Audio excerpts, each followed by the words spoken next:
একটা বাস্তব কথা মনে রাখেন, এই কথাটা কতটুকু বাস্তব একবার দেখেন।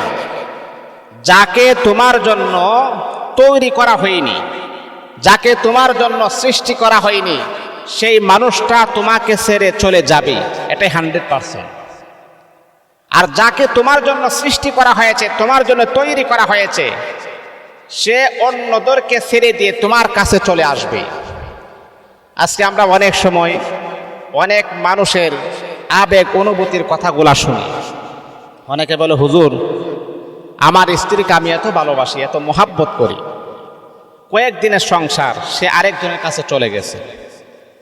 আমি তখন ওই লোকটাকে বলি, ভাই শুনেন, সে যদি আসলেই তোমার কাছে থাকার ইচ্ছা পোষণ করতো, হাজারো ছেলেদের অপশন থাকার পরও সে যাইতো না, হাজারো মেয়েদের অপশন থাকার পরও সে আপনাকে ছেড়ে চলে যাইতো না।